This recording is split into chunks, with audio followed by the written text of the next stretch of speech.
Okay, everyone, I'm going to call the regularly scheduled meeting of the Simsbury Planning Commission to order, 7:02 p.m.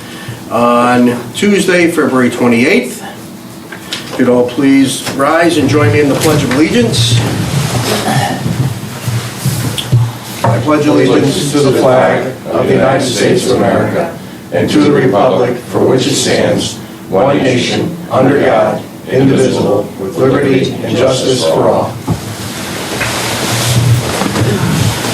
Okay. We'll take the roll call. Oh, and thank you, SCTV, for filming these proceedings. Holly Bem. Here. Robert Kolakowski. Present. Aaron Levitt-Smith. Yes, here. Ron Locandro, absent. Alan Needham. Here. William Rice, present. 1, 2, 3, 4, 5. Okay, Elizabeth is here, alternate, and Gary Lungarini. Okay. Due to the nature of what's transpired over the past few meetings, I'm going to appoint Elizabeth Burt to a regular seat for this meeting. Okay. So Gary, you'll remain an alternate. Present. Okay. In the interest of saving some people, or at least one person's time, I'd move to take up new business item number 2 first. That's a motion I'm making. I'll second it. Any discussion? All in favor of amending the agenda to take up new business number 2 first, please say aye. Aye. Aye. Any opposed? Any abstentions? Okay, the motion carries. Okay, so we're going to move right to that. New business, a referral, CGS 824. You all know that that's the Connecticut General Statute that deals with town property. Referral to the Board of Selectmen on the proposed playscape to be constructed on the property located on the border of the Performing Arts Center, property at 22 Iron Horse Boulevard, Assessor's Map H09, Block 226, Lot 003A, and the property adjacent to the southern boundary of the same, shown on Assessor's Map as Map H10, Block 226, Lot 002, Zones SC-3, SC-4, and R40. So if there's someone who'd like to present some information, please come to the podium and identify yourself.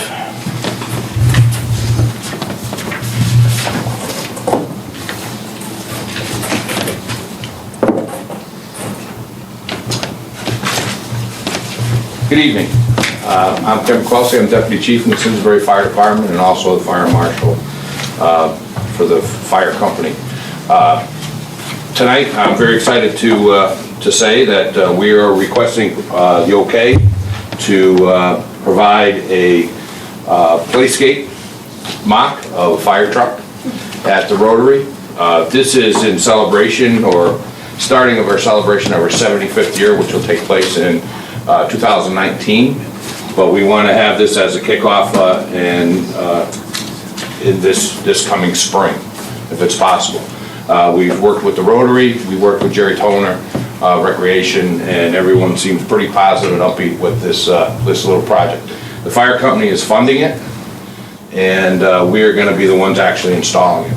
So I believe you should have a little map that was available to show you exactly where it's located on the property. Basically, as we walked through the property, we walked with the person that makes them, Playscape, Childscape, and they make, I should say industrial, but they're very well made. It's not like a backyard swing set or prop. It's consistent with the products that are down there, and we feel it's going to be a really neat fit there for the kids. So we placed it within the fence line. We're not expanding the fence line. That was one of the initial spots originally, but we're going to put it right where there's a spot actually where there's 2 trees that are dying. So we're going to be taking that up, and that's where it's going to be located. We're going to be putting turf around the rubber surface as shown here. The rubber surface is actually becoming the biggest challenge for us because of the cost. But we're looking at some some funding streams that we can get for that. The prop itself is in excess of $21,000. And the services that we have from contractors to do the installation is in excess of $2,000 value that they're going to be doing for free. They're actually members of the fire company too, so that's a pretty neat thing. So again, that's the prop. It's for kids ages essentially 2 to 5, 6, around there. It's not a huge thing. You can see there's small children around it. You can see the size of it in the scope. So that's pretty much it. So it's within the playground fenced area, okay? Yeah, Yep. Yep. The only difference on this is we're gonna have the patch, which is right here, what you see on the fire truck now. That's what's gonna be going on the door. That's a change, and this will say volunteer fire company. There's just some graphic changes. Other than that, everything is pretty close to that. Just out of curiosity, are you putting anything about the 75th? Well, it's engine 75. Oh, okay. And we are also changing the graphics back here, serving since 1944. Okay. So that'll be on the outside. We're just trying to make sure we don't put too much on it. It'll kind of look a little crazy. So the vendor is working on that now. We actually ordered it Monday. What's today? We ordered it yesterday officially, and we gave them money. So they're working on the graphic. So I think it's adorable. so we're pretty excited about it, and we anticipate, we're working with Jerry to fence it off, and we'll provide the safety around it, and then have an unveiling, so the kids will be able to get in there to do it. And I'm not sure I heard this part, but Okay. how was it paid for? The volunteer fire company through our funding stream, which is through donations. Donations, Yeah. it's not the tax. No, not at all. No, the fire district has nothing to do with it. It's a very generous gift It's to a the children neat of the thing. town. Yeah, I don't know if you realize, but back in the 50th anniversary, the fire company donated the clock in the front yard of the town hall. That's actually a fire company donation. So this is part of the donation. We're still going to be looking at something else during the year of 2019, but this was kind of a neat thing for the kids. It is. So, Commissioners, any other questions? Staff comments? Mr. Chairman, you have a letter included in your packet dated February 23rd, 2017 from Mike Glidden with a recommended motion. With regards to our review at the staff level, we found that the proposal was consistent with the goals and objectives of the town's 2007 Plan on Conservation and Development.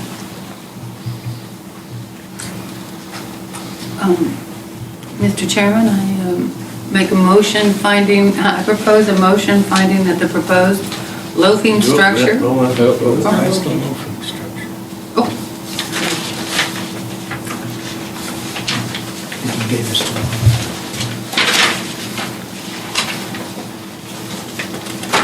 Okay, so you might have to wing it yourself. okay, all Holly. right, I'll do it. All right.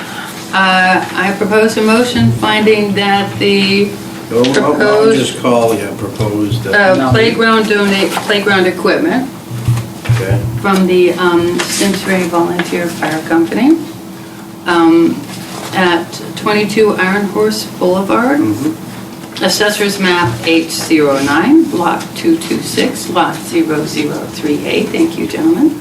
And the property adjacent to the southern boundary of the same, shown on the Assessor's Map as Map H1, Block 226, Lot 002, also known as the Rotary Park Playground, is consistent with the goals and recommendations of the Town of Simsbury's 2007 Plan for Conservation and Development. We have a motion, second. seconded by Alan. Janice, any discussion? All in favor of the proposed motion, say aye. Aye. Any opposed, say nay. Any abstentions, please abstain. Motion carries unanimously. Thank you very much. Thank you for taking me first. Appreciate it. Okay, we'll get back on track. Item number 3, approval of the minutes. If Mr. Kolakowski, you'll walk us through. We have 2 sets of minutes. We had a regular February 14th meeting and then a special on the 13th. Okay, like approval for the minutes of February 14th, 2017, regular meeting of the Planning Commission.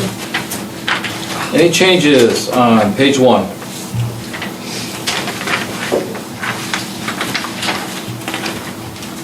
Any changes to page 2?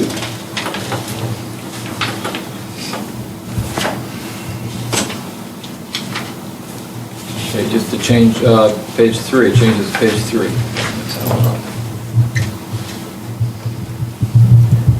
Page 4. Page 5. Page 6. Page 7. On line 307, it's written as the first word bike ped. I believe it should be Mike Glidden.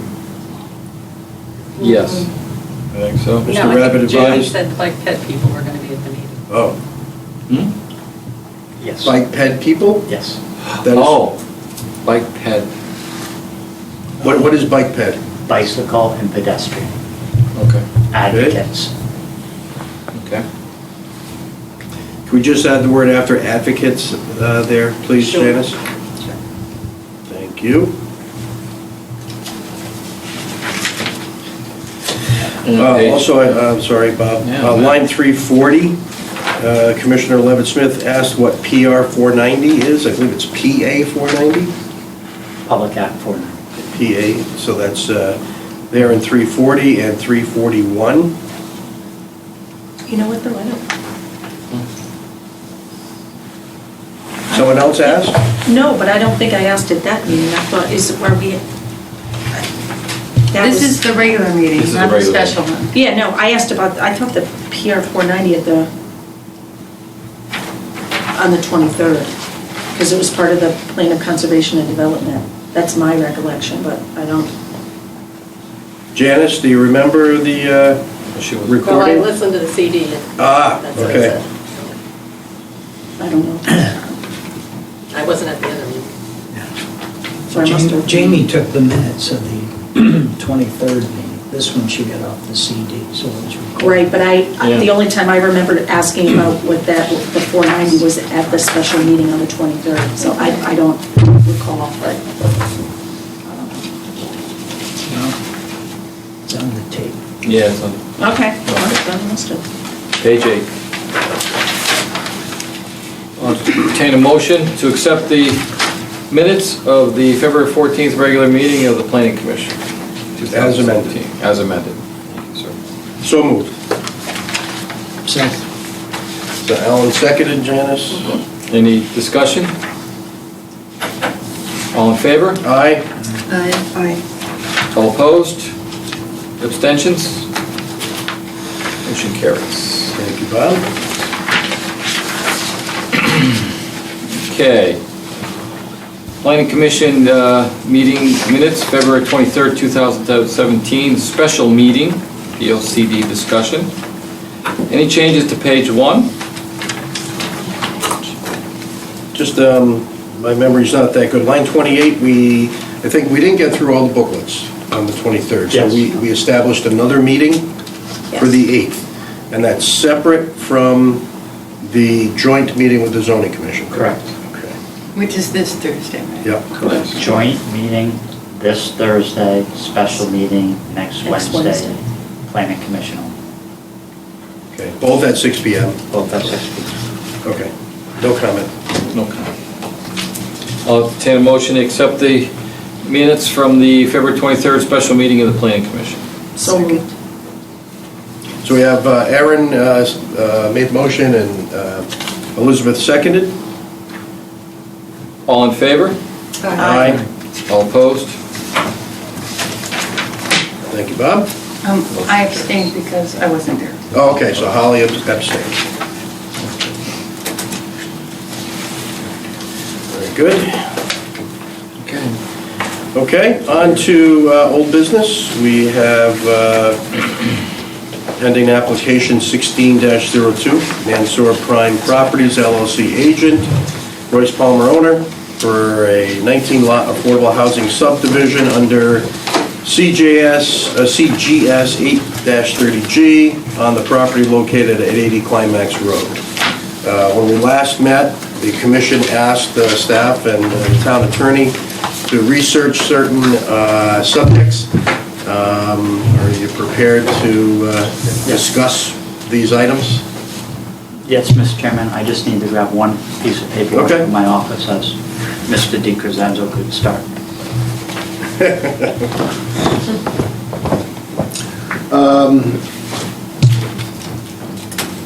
Jamie and I have been working together on responses to the questions, and the questions have raised some additional issues that I've been looking into. And our thought was we would have verbal responses this evening and then put something in writing. We're meeting on Monday in order to do that and send it to you in time for your review for the 14th meeting. And you can give us guidance tonight as to whether or not you want us to begin to prepare draft motions, because that 8-30G application really requires written motions for, and of course we would write two motions, one to approve, one to deny, because the courts, if this, whatever action you take goes to appeal, the courts will look for specificity in the reasons you cite for either action you take. With that, I'll turn it back over to Jamie.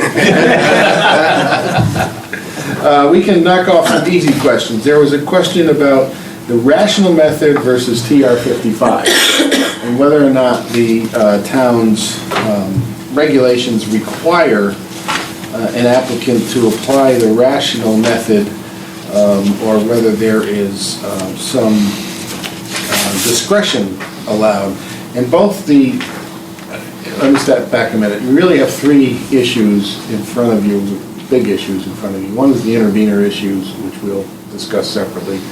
Secondly, are the whole issue surrounding the sight line and sight distance and stopping distance matters, which we'll discuss. And third is the drainage-related issues.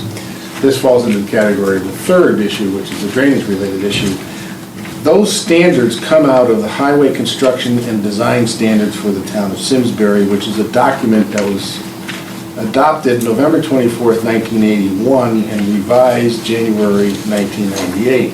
And that design manual, I'll call it, gives applicants standards to go by when designing subdivisions and other site development site plans. So that particular standard is found in section 5.2.4, estimating storm runoff, and that subsection B says runoff determination less than 200 acres. It is suggested that the rational method be used in determining runoff. Now, when I see the word suggested, I don't think of a requirement.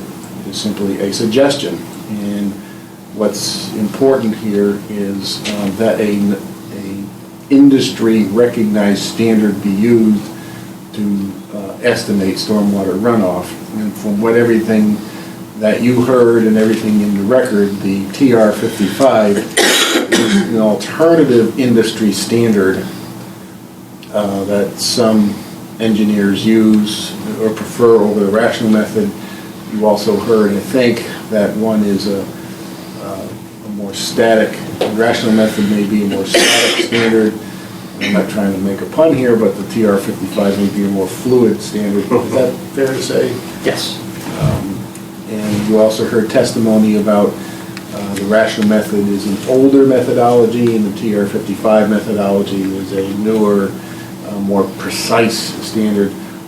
That's up to you to decide which expert was more credible and which testimony and evidence was to be given greater weight. What I'm suggesting to you tonight is, under the language of the manual, an applicant is not required to use the rational method.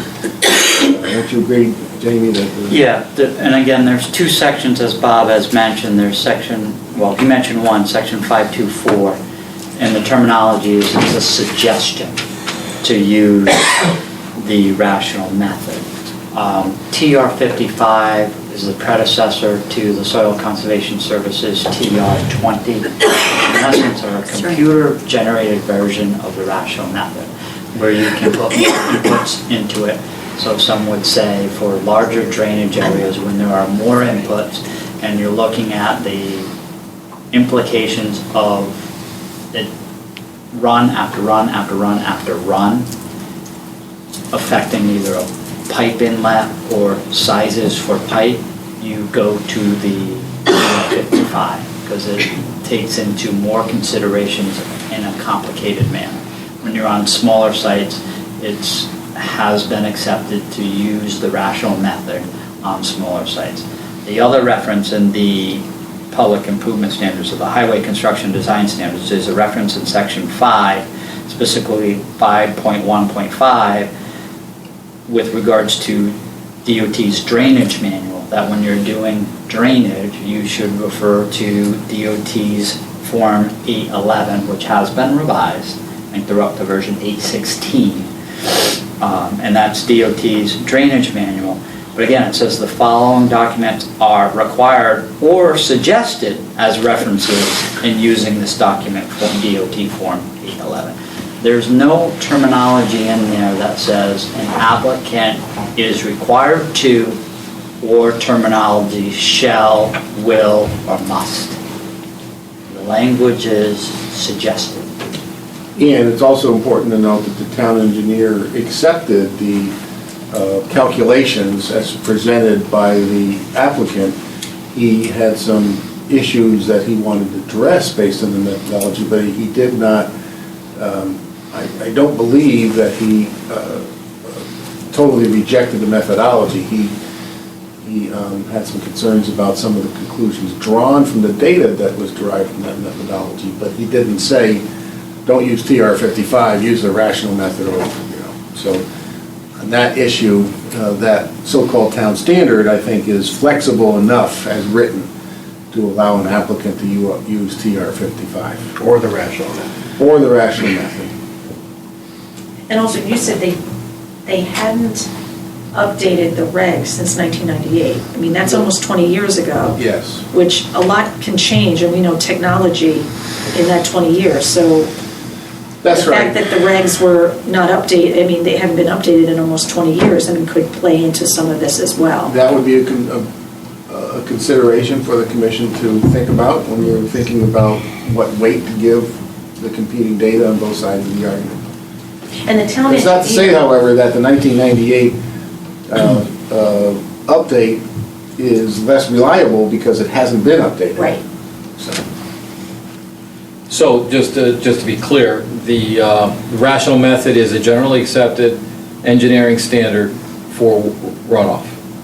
I believe that's true. Less than 200. Generally accepted. Yes, In for the smaller industry. sites. For smaller sites, under 200 acres. As is TR 55. Yeah, as is TR 55, but it's generally accepted. Both are generally accepted. The Both POJ is that industry terminology. accepted Yep. methodologies to estimate water runoff sites. But the town standards specifically state the rational method for properties under 200, is that correct? No, it says, the language in the manual suggests. says, it is suggested that rational method be used in determining runoff for sites of less than 200 acres. Right, and the town standards do not mention TR 55 at all. Not, I believe not. We can double, without rereading them again, I believe there is no reference in the regulations to TR 55. Again, they were last revised in 1998. Those revisions were primarily associated with sidewalks and pavement thickness and road width and standards for associated with pavement, also curbing. But there wasn't any changes to language associated with drainage computations or drainage methodology. So you could say those date back to 1981. I mentioned TR 55, and the predecessor to that was TR 20 back in 1981.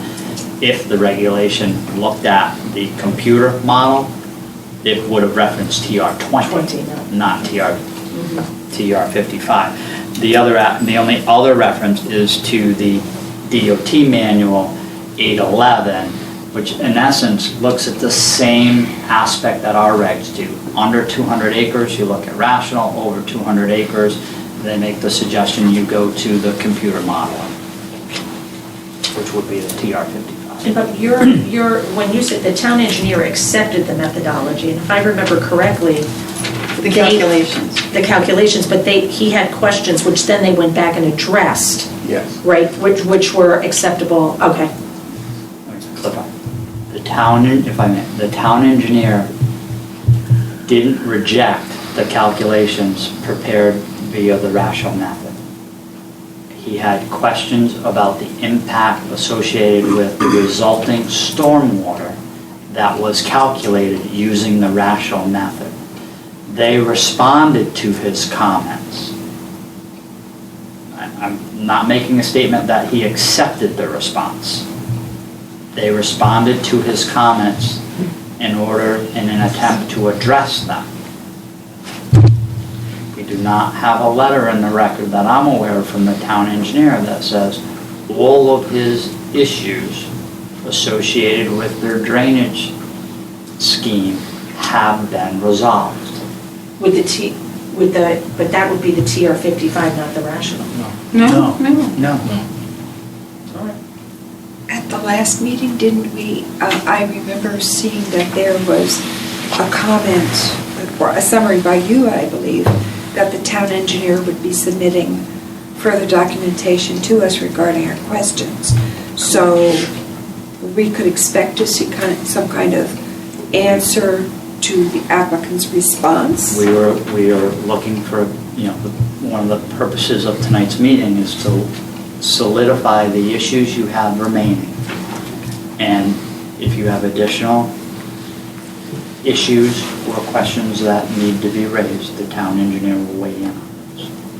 Well, should we then specifically ask him to weigh in on whether he accepts the applicant's response to his issues?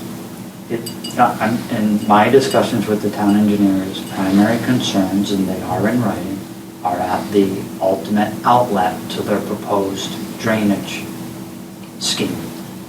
And again, they have detention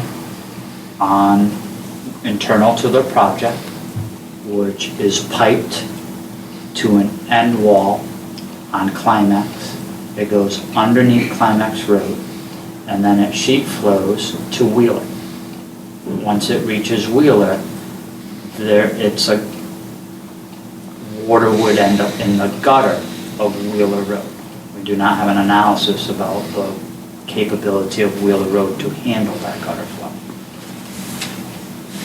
So yeah, if a system fails, water goes through a pipe under Climax Road, sheet flows through the woods, and ends up in the edge of another town road.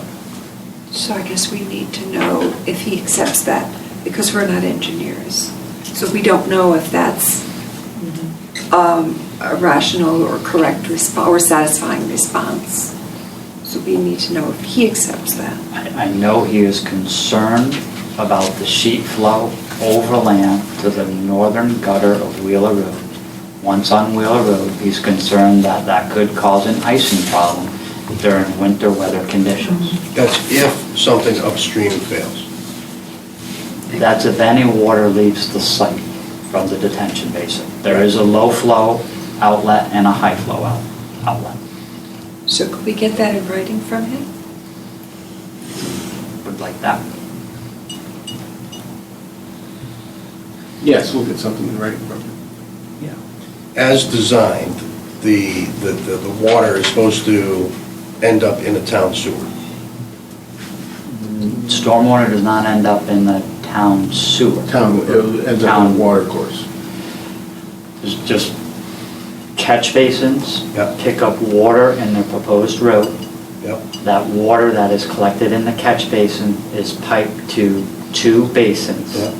primary, secondary, that's the final basin has a structure in it with a low flow and high flow outlet, as well as an emergency spillway.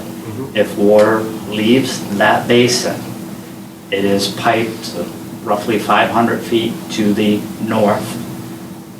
northwest on Climax Road to where there's a cross culvert.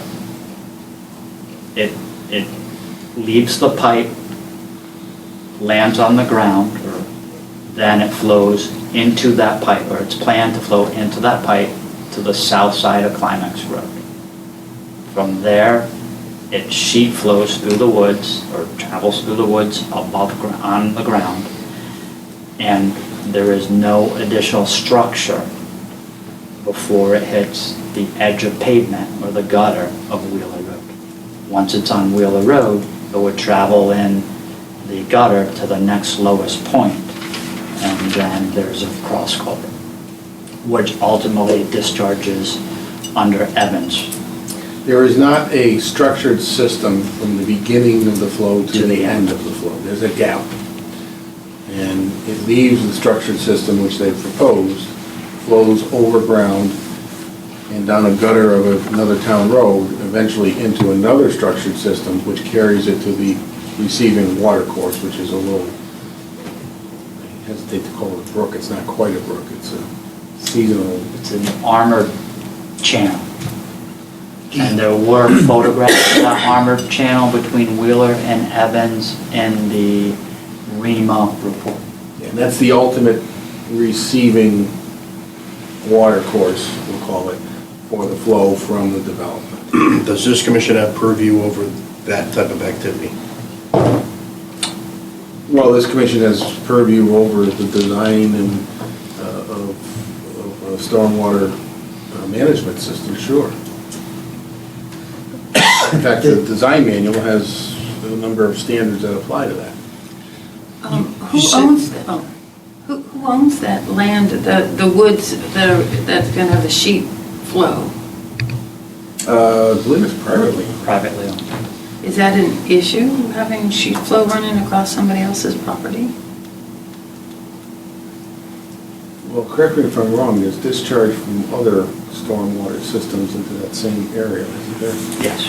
So in that case, it's probably not a formal written recorded easement for that flow, but it's of long-standing duration, so there's probably some sort of prescriptive rights held by the town to allow that flow to carry stormwater from various systems into the ultimate receiving water course.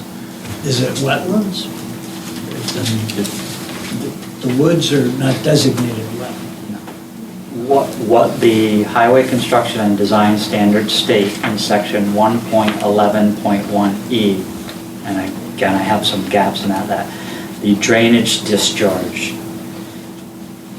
in essence, has to go into an adequately sized receiving body where water is dispersed. And then also there's a reference in section 5.2.2 regarding drainage easements and rights to drain. And that's on page 5.05. So again, their intent was they're piping it on Climax Road to what they termed an existing receiving system. That's the cross culvert. But that cross culvert, I want to say, if we were looking at chain of custody, we own the culvert. Once it leaves the culvert, there are some prescribed drainage rights. But a lot of these issues, as Bob will get into, is what is the result of what they're proposing to do? And is the result of what they're proposing to do put the public at risk with a rational nexus between the two, a cause and a result, not a cause and a might happen, but a cause and a quantifiable result. And does that result overshadow the need for the town to provide affordable housing under 8-30J? Yeah, the four-part test, it's parts 2 and 3 of the four-part test, is the decision to reject the proposal necessary to protect substantial public interests in health, safety, or other matters the commission may legally consider, and do such public interest clearly outweigh the need for affordable housing. Now, what the cases have said is that issue, substantial public interest in health, safety, or other matters, can't be generalized concerns, has to be quantifiable information of a likelihood of harm. And we're going to get into that. That's why this needs to be put in writing so you can look at it and study it carefully, because it's fairly dense. The standards courts apply here are fairly dense. But remember that the testimony was, repeated testimony was, that this was, part of the applicant, that this was all okay, because the design of the development is such that there's less water leaving the site with the system to be built than there is in the current condition. At the peak storm, the issue that the interveners and neighbors raise is, yes, that's the peak, but is the duration of that flow longer under your proposed system? And the issue for you, this public health and safety issue, is when you follow the flow of the water from the site to the ultimate receiving water course, is there any likelihood, substantial likelihood of the water freezing on a public road or public way and causing a hazardous condition as a result of the development? Can we pose that question directly to our town engineer? Yeah, well, that's something he will be addressing in his comments. When you talk about it has to be quantified, are you talking about in units of water leaving the site? How do you quantify a risk? That's a good question.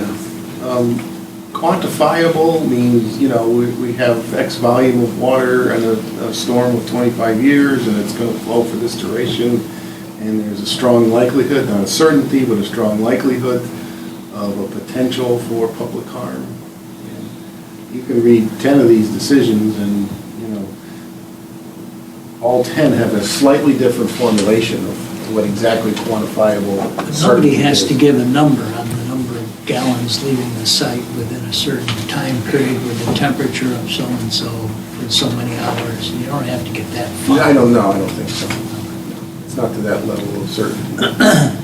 But this brings up the larger issue, which is whether or not a per se deviation from a town standard in and of itself is sufficient evidence to deny an application under 8-30G. Per se meaning a nominal or technical deviation from the standard.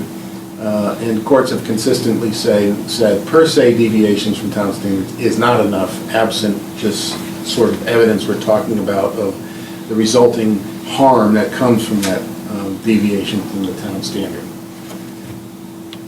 So if it has to be, let's say the town standard requires it to be 97, and the applicant comes in and shows it's 89, not 97. The courts have said, well, is 97 an optimal standard or is it a minimal requirement? And that comes to light in this distinction between the town standard on sightline versus the DOT standards on sightline and stopping distance.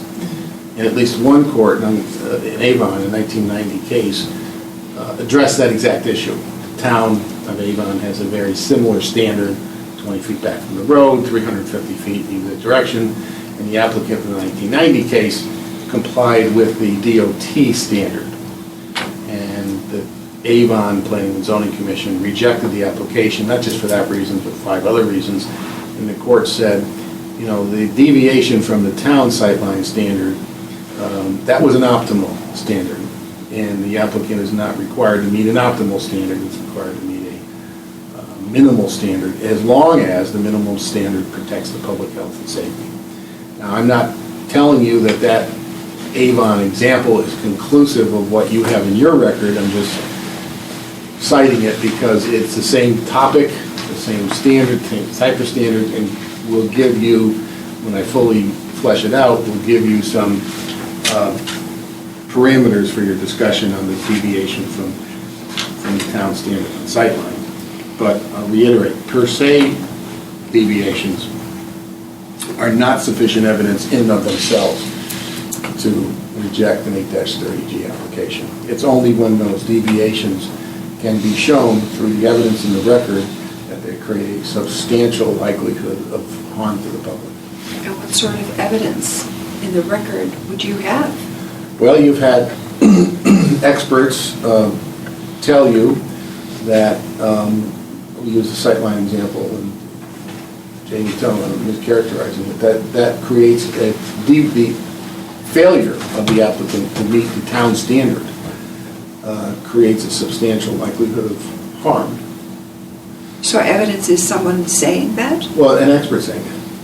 And wouldn't the expert have to base that statement on some sort of fact, some sort of collected evidence that cases where such a deviation was made, there was an increase in accidents? That's their or job. something? They do measurements, calculations, that's what they do. And that's what you heard, you have testimony to that effect.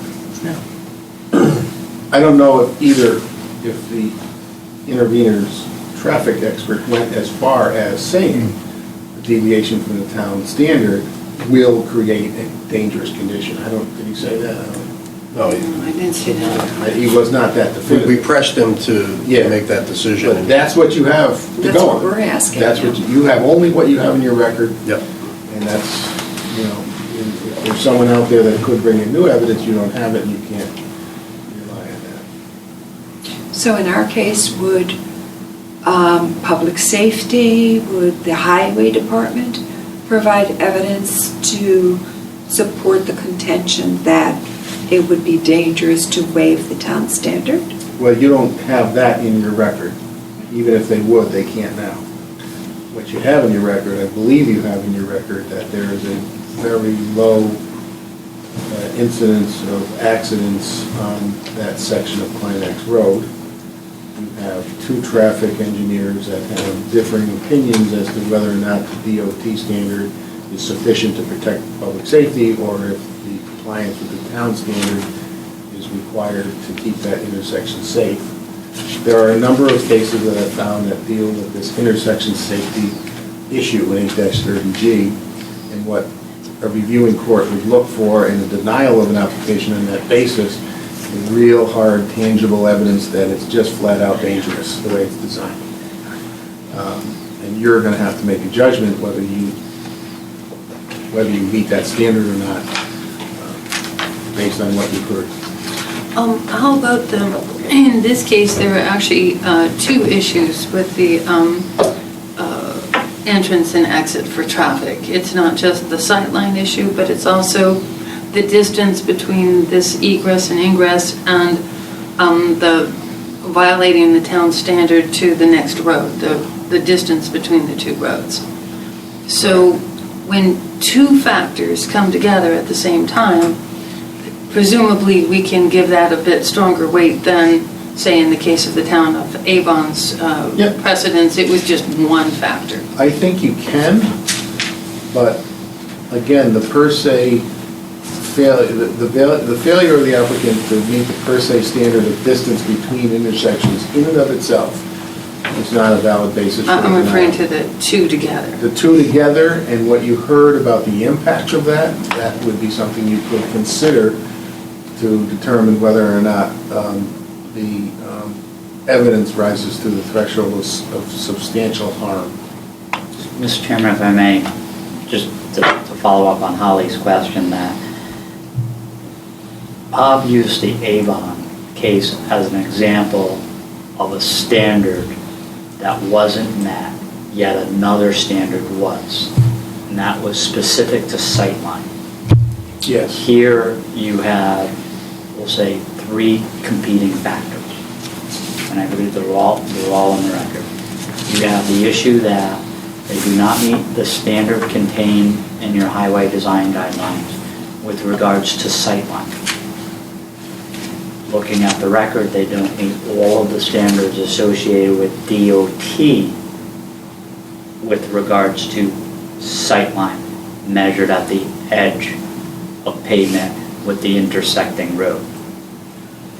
They brought on a third factor, which is stopping distance. Bob's going through historic documentation associated with case law regarding stopping distance. Because you have testimony that the applicant's expert said that, sightline distance is only one of the factors you use to evaluate a safe intersection. I believe his testimony was that sightline distance is in essence used more for evaluating the efficiency of a road. That's right. And going from point A to point B, and that you have good visibility from point A to point B. And stopping distance, he testified, was more of the safety controlling factor, that if someone pulls out or pulls in, you have safe time to stop. But Hesketh weighed in on the fact that those aren't used in isolation, that you just don't choose to use one or the other, that they're used in concert. You wouldn't feel safe driving down the road if you only looked at stopping distance, because you'd be constantly monitoring the road, because every instance or intersection was only based on stopping distance. Everybody would be slamming on the brakes to avoid crashes. So coupled with the third factor in this case of the lack of meeting the town standard on separating distances between intersections, which is Evans and the proposed road for this development. But in all those factors, you have to go back to what Bob's advising you, is that the lack of meeting these standards, what is the cause and effect?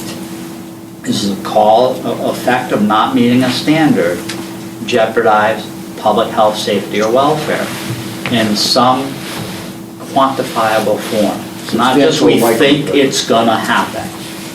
Is it more likely to happen because of this? Is there some cause and kind of effect here? And is it contained in the record, or based on what you heard the experts saying? Is that the conclusion you're coming to? May I have one last question on that? Because we are the planning commission, so we're not just looking at a snapshot in time, but we have to think of what happens in the future. So can we look at also the concept that if we say, yes, we feel that this is marginal but probably can work, but then it sets a precedence where it could be repeated several times down the road, and then we felt, no, several of these together could not work. Is that something that we can consider? You can consider. I don't believe that would be a valid ground for a denial. Okay. Because that comes up in every single application. Well, this is okay, but what if we have 5 more Dunkin' Donuts on Hot Meadow within 100 feet of each other? Will that create a dangerous traffic condition? But we're not allowed to consider that. But this goes into legal precedence too. Well, there's no precedential effect of your approval of any given application, because you could get one in the very next day, and the applicant for that new one can't say, well, even though mine is different, you approved theirs, you have to approve mine. There's some mitigating circumstances that's not the case, but I don't think in this case, that's not a material consideration here. You would need to worry about another 4-acre site with another 19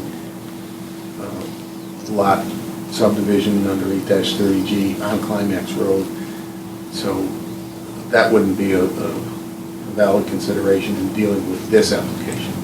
And with regards to precedents, to follow up too, the comment about, we're talking about the cause and kind of effect with regards to health, safety, and public welfare. I don't think it would be an appropriate conclusion to say that if this is built, it's safe, but if 2 more houses had driveways down the street, it wouldn't be safe. Therefore, I can't deem this development, say, or if another one 1,000 feet down the road does a 10-lot subdivision, then this becomes a, there you don't have that rational nexus. That is an unknown outcome. And it's too speculative. And it's very speculative in nature.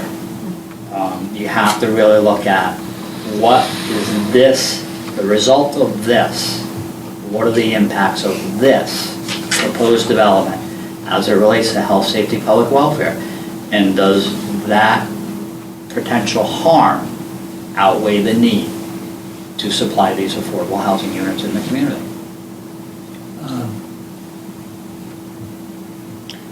With regard to sightlines, there was some discussion about snowbanks, things like that. That's not quantifiable. But doesn't it go to credibility of two different drawings, give you two different sets of data? Well, you have, the drawing you should consider was the last one submitted for your review. If that conflicts with a previous drawing, it's really the last version of that Well, that then you that have in front of you. overrides it. Yes. Isn't that the case, though? Am I wrong? And Bob, correct me. Feel free to correct me. What 830G says is if there were two conflicting contour lines, and one was the right one, and one was the wrong one, and you knew that you couldn't deny the plans because there was a conflict. And in reality, what 830G says, you should approve the plans with the modification that the wrong contour is fixed to reflect the correct Condition of approval that they grading. It wouldn't be a strong enough reason to deny it because of the conflict. If the conflict on both meant that they didn't have appropriate sightline and the contours were wrong, and therefore the analysis of sightline was wrong, that would potentially be grounds for a denial. Further, if the required fix is not on property that they control, and you can't tell them, you can't approve it with the condition that they do something on land that they don't control. Now, with regards to snow, Alan, they did mention in their report, in their language, that the shoulder needs to be cleared of vegetation and snow to have adequate sightline. Their shoulder or somebody else's? The shoulder, in essence, would need to be cleared of The snow shoulder in front of their property. But the shoulder on their property. in the town right away. Town right. It's in front of their property. And we can clarify that word in the record based on the adjustment. Well, we have to prove substantial. Was that the word you used, substantial harm? So when you say substantial harm, are you talking more like, I hate to be so dramatic, but life and death? I mean. No, I think any harm to a person or property that was substantial likelihood of harm to, it doesn't have to be fatal accidents, any accident would be enough. You're not required to approve an application that is substantially likely to create an ongoing dangerous condition on the public road because, number one, it's dangerous in and of itself, but number two, it puts the town at risk. The difficulty, easy to state the rules, the difficulty is to apply the evidence you have in the record to those rules and come to a judgment, really, of whether or not enough is enough, whether it rises to that level of sufficient evidence. I mean, I've made up a list of cases that courts upheld the commission versus cases that the courts upheld the applicant. And I'm putting together that list so you sort of get a feel of what boils out of that list is, inadequate water supply, commission upheld and denying permit. Unable to demonstrate an ability to handle solid waste coming off the site, commission upheld in denying the application. Large-scale septic systems being built right on top of aquifer protection areas. Easton. Yeah. Commission upheld in turning down the application. Pretty high bar stuff, water, solid waste, generalized comments about, this will ruin the character of the neighborhood. On the other side of that, the courts made easy work of that. Not a valid consideration of 8-30G. Hey, there's plenty of affordable housing in this town. Look on Zillow, you can find 55 houses for sale under the accounted for, not a valid consideration under 8-30G. Some of the common sense things you hear that, hey, there's a lot of affordable houses that sell for affordable prices in Simsbury, therefore we don't need this. Courts have consistently said that's not valid grounds because that's not really the way the statute is. So I'll put together that list just to give you an idea of what courts look at for a valid basis for denial. So it's really kind of a balance between being guided by what courts have done, but also at the same time, you should do what you think is right. Exactly. Without fear that it'll be overturned later. And Exactly. If what you're saying is pointless, that's pointless. But Right. I'm giving you the boundaries. I get it. I'm drawing the lines on your football field, so to speak. Trying to. You couldn't make a motion that 19 homes are too many homes in the neighborhood. That wouldn't pass the litmus test No. of a challenge. Or the 19 homes and 4 acres is too high a density for this zone. It's not keeping with the character of the neighborhood. Or that 2 net affordable homes is too little for the risk? No, because it complies with the statute. And isn't it also true because that wasn't part of the public hearing, was it? What's that? Economic issues and No, like- it wasn't, and other cases have said, generalized comments about the economic impact of 8-30G subdivisions on the town or the neighborhood are not valid basis unless they're backed up by hard data, and you don't have any of that, that I heard. Because it didn't come up in the hearing. Didn't come up in the hearing, and nobody submitted any evidence to that effect. That may not be quantifiable. That's right. Mr. Chairman, I had 4 questions that I believe you had that I potentially have answers to. Okay, we just back up. We talked about, have we concluded the discussion on sightlines? Or is, I think for now, unless you have something that I want to add to it, we have a pretty good sense of what you're looking for there. and then we talked about the discharge of the water, okay? Another question that was asked is what percentage of appeals are found in favor of the commission versus the applicant? And according to the only data I found, 68% of appeals, the applicant wins in overturning the denial, 68%. 80% of regular zoning appeals, the commission wins in upholding the decision. So that's by flipping that standard, it flips the result almost exactly the same. Mr. Chairman, I have one question. With the intervener, are we going to talk about the intervener? We can, yes. All right, so the intervener kind of blurred the lines between the areas that he was responsible for, which was at times hard to follow which side he was coming down on and which expert was testifying in what capacity, is the word I'm looking for. So, can we define what the intervener's responsibilities are, and then we can be able to pick out of the testimony which really belongs to the intervener versus... Sure. The only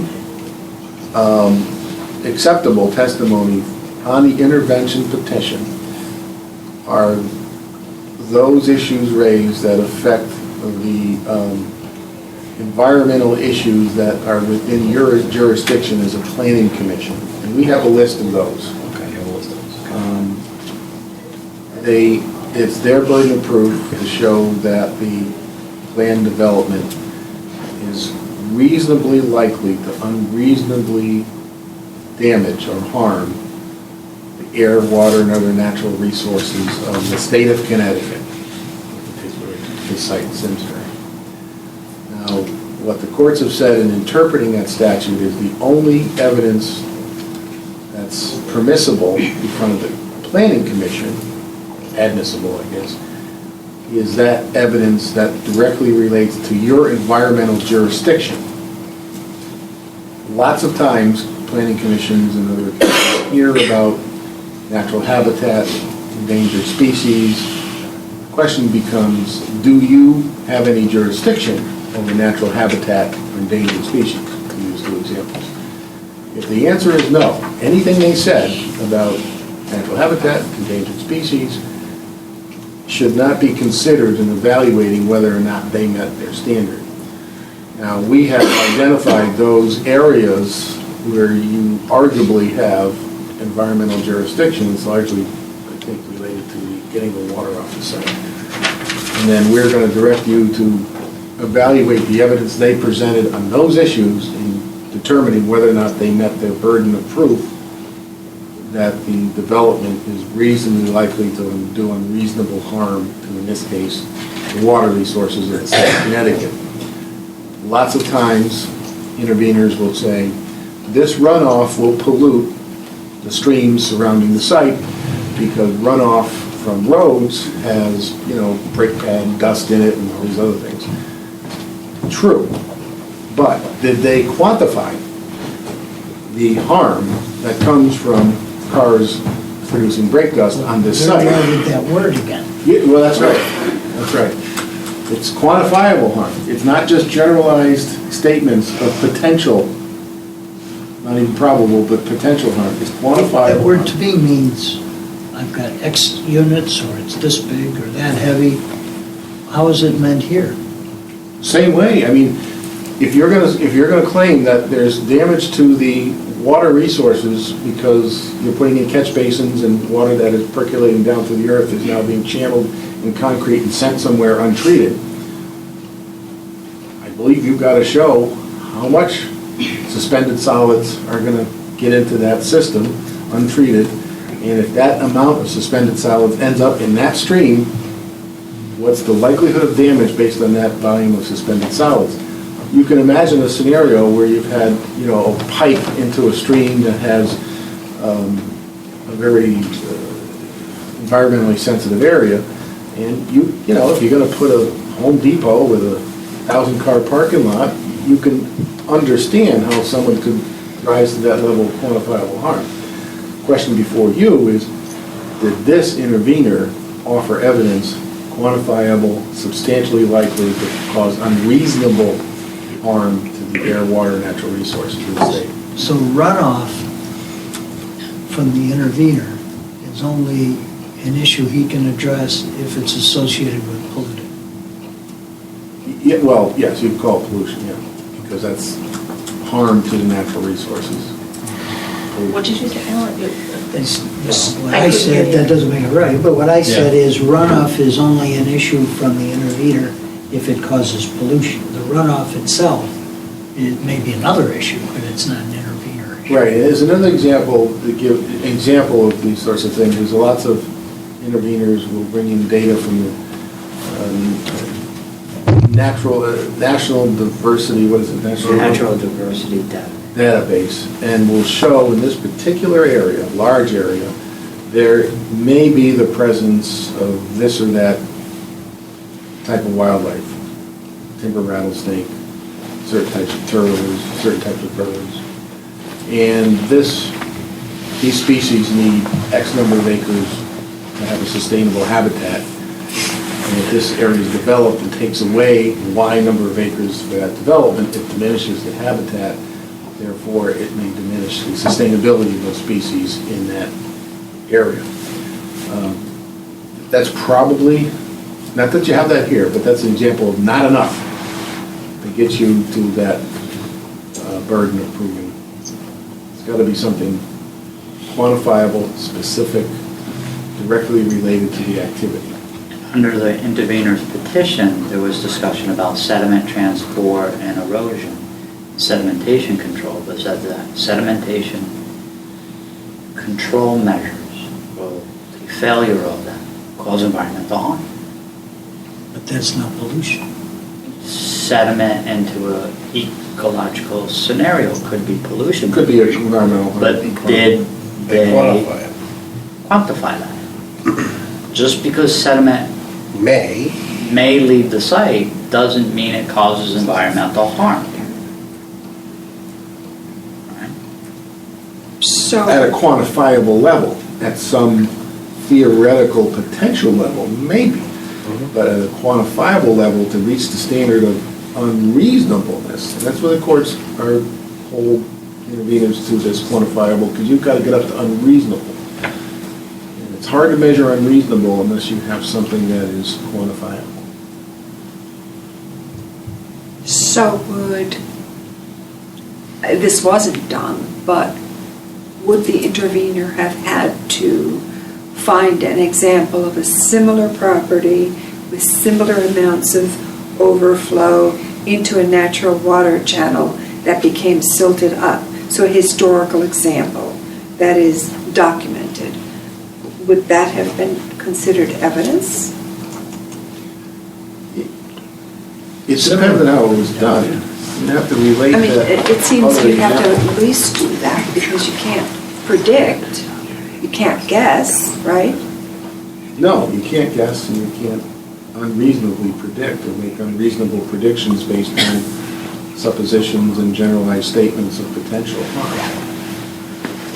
So people who fear their wells might become contaminated because of runoff. No evidence was given. Where are the wells? How deep are they? Right. Where does the water come from those wells? And what level of pollutant is necessary for it to percolate down through the depth of that soil? What type of soil is between the surface and the well?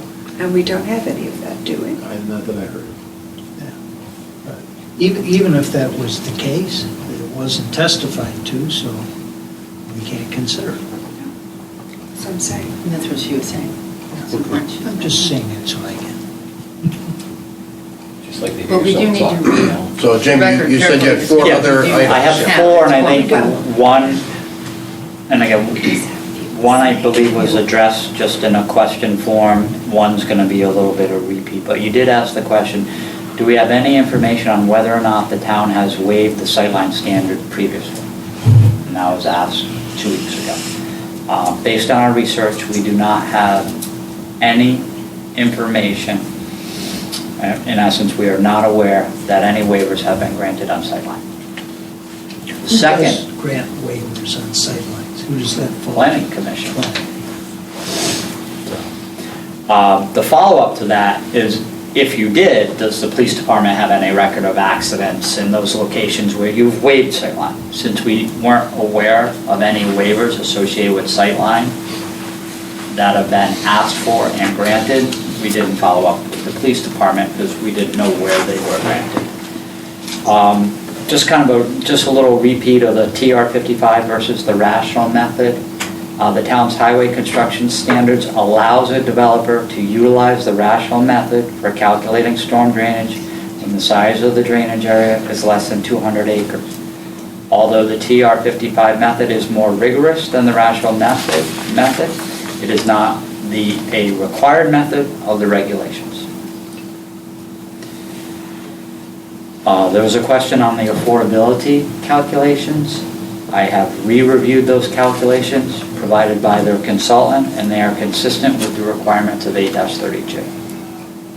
The last, again, that I had from the planning side was percent of applicants who succeed on appeal, and Bob DiCrescenzo has provided that information to you based on his research. Yeah, my list is town standards, what's the impact of the failure to meet them? I think we addressed that, and we'll be giving you something in writing further on that. Another question raised was what does the commission do with conflicting strong opinions on both sides of issues, and we'll address that, but how do you weigh and balance that? That's going to be your job of talking that through and deciding which expert, which testimony from which expert deserves more weight. The intervenor process, we just talked about that. Rational method, we talked about that. Affordability, we talked about that. Wait to be given public comments, I'm going to put that in my prepared material for you. That comes up quite a bit. And lastly, what impact is there of the evidence of affordable, in quotations, housing already existing in Simsbury, and we talked about that. So, I did ask one question that you sort of slipped over but didn't exactly answer regarding the sight lines. If we were to either waive our own standard or accept the state standard, my question would be, could we be sued by anyone injured in an accident for failure to uphold the public safety? the legal standard for that is a plaintiff, an injured party, to succeed in the claim against the town would have to show that the so-called waiver of that standard, or acceptance of an alternative standard, was the sole proximate cause of the injury. Meaning that but for that acceptance of that alternative standard, the accident would not have happened. That's a very, very high standard. I mean, as you know, people in car accidents sue towns all the time, and the state all the time, more so towns because the state has immunity. More importantly, the acceptance of a differing standard, in my opinion, would be a discretionary act on the part of the Planning Commission, for which there is some level of immunity under the statutes. In other words, you made a judgment based on the evidence you were given, and state statute allows towns a certain level of immunity for those judgments. If it was a ministerial act, meaning that you had no judgment to be exercised, you had to carry out that, and that's why the may in that, the word may in there actually helps you because it turns it into a discretionary judgment. If it says shall, that's more of a mandatory requirement. Anyway, if it's a mandatory act, the standard of liability is much lower. If it's a discretionary act, there's immunity in most cases. I wouldn't be overly concerned. Long and short of it is, I wouldn't be overly concerned about potential liability to the town based on your reasoned judgment of what you heard in this application. So if this was a regular application and somebody didn't meet the specifics of the 1981 statute, that's all you need, if you believe it. But because it's 8-30J, the most you can do is use the statute as an indication. The burden is on the commission to prove that it's supports reason. If it was just a regular application, the burden's on the applicant to prove that it was illegal, arbitrary, or an abuse of discretion to hold them to that town standard. That abuse of discretion, I think, would apply to that particular issue. And you'd be able to show it wasn't an abuse of discretion because we've had 2 years, we've had 12 applications, and we've had 12 applicants to the same standard, and you're the 13th, and we did what we did in the other 12. That, to me, doesn't sound like an abuse of discretion. The courts, as long as there's no procedural issues, the courts aren't going to look behind the judgment you make in the absence of evidence that it's illegal, arbitrary, illegal, abuse of discretion. It's a lot easier on a regular application than it is an 8-30G. 8-30G changes all the rules in a very substantial way. It's been around for a long time, and there's a lot of cases on it, and there's a certain pattern and consistency to the cases.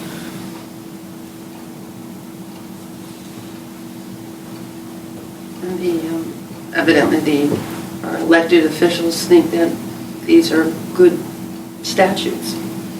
There's been no substantial change to Every it. year there's a dozen or more proposed bills to change this or that about 8-30G, and I can't remember a substantial change to it.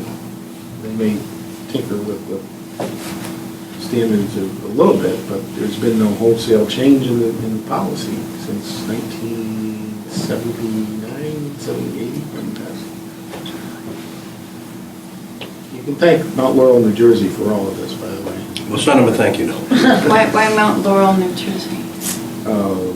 Famous case, the Mount Laurel cases, where New Jersey state courts wrote a decision, actually, a very interesting decision. It had to do with Mount Laurel, New Jersey is not to get too far off the tangent, a suburb of Philadelphia. And New Jersey is the first most suburbanized state in the country. Connecticut is a close second. So what was happening is Mount Laurel, New Jersey was sued for its lack of affordable housing. And the New Jersey Supreme Court case, without citing a single legal precedent, came up with the Mount Laurel Plan, which made an affirmative responsibility on the town of Mount Laurel, New Jersey, to provide for affordable housing. To go out and provide for it, all forms of housing, they said. And then Mount Laurel 1 morphed into Mount Laurel 2, and Mount Laurel 2 morphed into Mount Laurel 3. And Connecticut reacted to what was happening in the neighboring state and said, well, we don't want to do that. We don't want to have the courts impose affordable housing quotas on our towns. We're going to come up with a different scheme. And that different scheme was 8-30G, which in effect created the incentive for affordable housing, so-called affordable housing, by shifting the burden to the commission to justify its actions in denying denial of the 8-30G application. The ensuing assemblies have just rubber stamped it. I think, I mean, there's, I think there's a strong. Our elected officials are the ones in charge of this. Well, it's very true. No, our that- elected state officials. It's We very don't true have that the to- legislature could, if the governor would sign it, do whatever it wanted to Yeah. do. But there's a lot of You support. get what you vote for. And you can look, I mean, you can look at Office of Legislative Research reports, which are available on the web. You type in search 8-30G, and you'll come up with dozens of research reports on it over the years. Okay, so Anyway. you're, both are gonna put something in writing, okay? I do have a concern that our next regularly scheduled meeting would be the last opportunity for us to render a decision. Two more. No, there's two. Two? It's the 30th. 14th and 28th. Okay. You need to 14th, make a decision by the 30th. 30th. So we have more two. meetings. Yeah. Okay. So Not as concerned. our goal is But concerned, point. our goal is to have, I think, an initial draft of some motions, perhaps. Is it too early for that? We have internally scheduled a meeting on Monday with the town engineer, myself, and council as being proactive as a result of this meeting so that we can begin to solidify and document the questions you have. And if it's the chairman's wishes, as well as the commission's, to potentially start the formulation of a motion for you to consider. Two motions? Of course, two motions. One in the positive, one in the negative? Yes.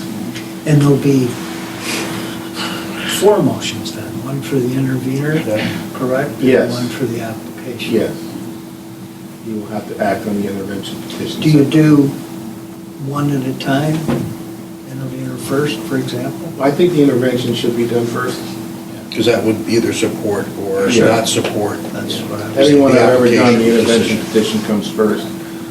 And you take that, because if you were to grant the intervention petition, then it's the commission's responsibility under 8-30G to investigate feasible and prudent alternatives to reduce the likelihood of unreasonable harm. So that takes you in a different direction if that's the way you want to go.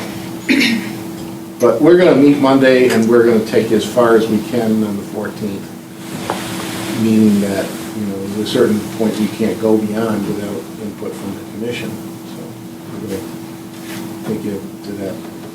No, I think, at the pleasure of the commissioners, that we'd like to direct you to start drafting these proposed motions. I think we should probably give you some direction, okay?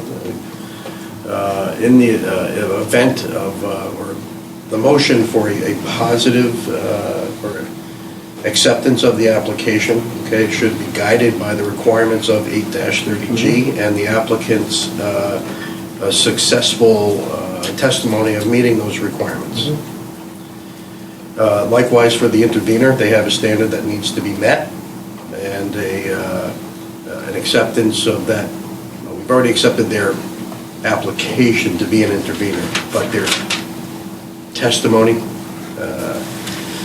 again, they have to be held to the standards of the statutes. Yeah, the motion there would be the intervener did or did not meet its burden of proving likelihood of unreasonably standard review. Right, yeah, yeah. The motion would be, we find that the intervener met or did not meet. Right. And then for the possibility of denying the application, and we've talked about the sightline issues, we've talked about the drainage, design of the drainage system, potential effects in certain circumstances, and The intervener says. The only trouble with that, but also, you know, the town standard with the proximity of opposing roads to each other, stopping distance versus the safety aspect versus the efficiency aspect of sight lines and stopping distances. Availability of sewer is off the table because they have gone through that entire process. Yeah. so the question I have about that though, if you have a motion of that type, to vote for the motion, you'd have to buy into all of those arguments. See what I'm saying? You could only buy into, perhaps, somebody only buys into one of those arguments. Then what did they do with their vote on? See what I'm saying? There's kind of like, I think I heard like 3 basic issues, okay? But you might feel that it should be denied on the basis of one of those issues, but you don't buy into the other 2. See what I'm saying? That makes it difficult to vote for that motion. Then you would Am I have getting to make obscure an there? amendment, correct? Our role as staff is to develop the language.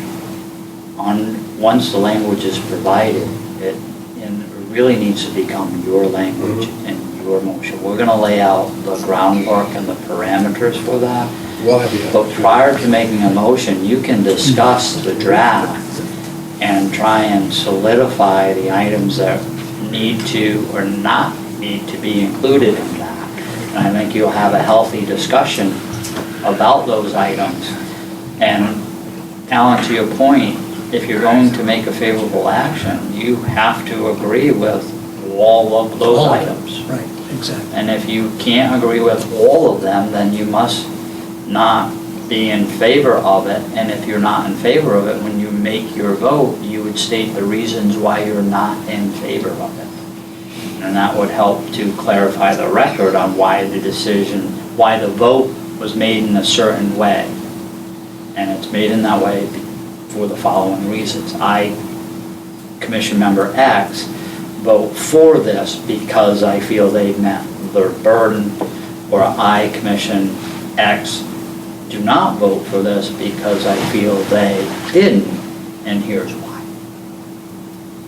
And it may be that you support 3 but didn't support the 4th, or you support 2 and didn't support 6 reasons that you had from a personal perspective based on the application. I have a question. You said that if we were to accept a motion that accepts the intervener's position, that would have to be followed by specifics that the applicant would have to satisfy. Is that what you said? No, if you were to find that the intervener met their burden of proof that the application, the development was reasonably likely to unreasonably harm the air, water, and natural resources, then the burden shifts to the commission in 8-30G to investigate within the record reasonable and prudent alternatives that could be adopted to reduce the unreasonable. Okay, so since we're on a time limit, and we're going to see this at the next Right. meeting, and if we were to accept it, then we'd only have a week Well, what to you would, come up with what these you would do, exceptions. unless you use water quality as an example, find that it's reasonably likely to unreasonably pollute, and the reasonable and prudent alternative would be requiring the applicant to put an oil water grit separator on every catch basin as the alternative to sending untreated. So you make that a condition of approval. Hypothetically, you could make that a condition of approval for the applicant. The applicant had the ability to appeal that condition, saying there's no way on earth, we don't agree with the commission, and they would take an appeal of that condition. But do we have the expertise to make that sort of recommendation? I mean, we can understand something's wrong, but not know how to fix it. Go ahead. From our perspective as your staff, we're evaluating the information contained in the intervenor status. And I think as we go through that information with the town engineer, that if there's merit to any one of the claims with regards to failure and/or harm, we will already be proactively looking for the solution. And offering you a path to that solution. In Mr. Shea's review to date, of all of the claims made, he has made his recommendations based on the record and the plans that have been submitted, including the information provided by the intervener.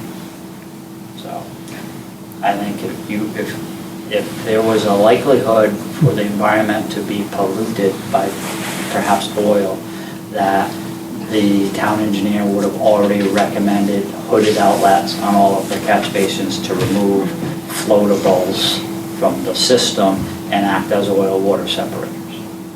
That is not in any correspondence that I have seen. If there was a likelihood for erosion sedimentation to leave the site, that the town engineer would have made recommendations to improve or increase the erosion defenses associated with the development. That is not included in any of his correspondence. So we are actively trying to anticipate any of the issues that you may have. And if there are any specifics that you would like us to look at, we can do that. But with regards to sediment transport and environmental harm, I think we're well prepared to handle that with regards to I don't think environmental the issues. commissioners have any additional ideas, so we will leave it in the hands of the experts to, in the event that we need to come up with alternatives. We'll look to staff to do that. Okay, did we give you good enough marching orders? Absolutely. Okay? Thank you, this was helpful. It's the only way to do it, is just to talk it through, and, Yep. it's very, very complicated. We have a lot of reading to do. Yeah. We have to really read that record. Jamie, could you ensure that the intervener's application is in the Dropbox? okay. I went looking today, I'm not saying it's not there, but I couldn't find it. The petition. Yeah, the petition.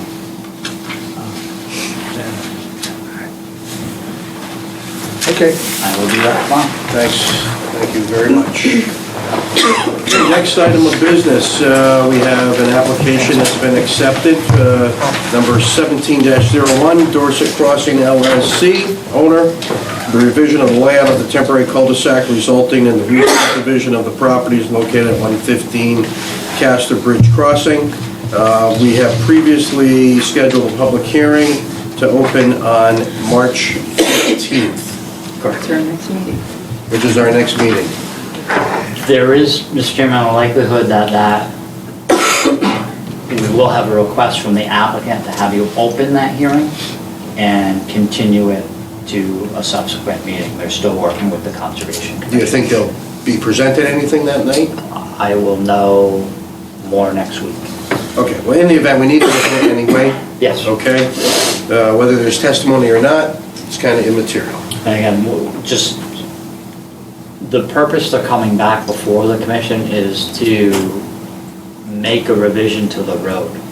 Right now, it's a centered cul-de-sac, and they want to go to an offset cul-de-sac in anticipation of future development, a more refined development plan for the southerly side of that road, just south of the brook.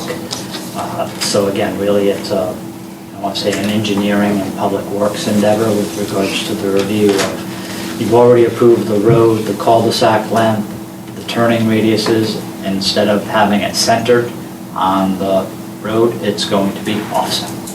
And that's the primary reason they're back before you, because any revisions to a road previously approved by the planning commission is required to go back to you for new approvals if it's modified. So there are no new house lots, there are no new lots being created, it's just a realignment of the termination of the road. Okay. Next item is the POCD update.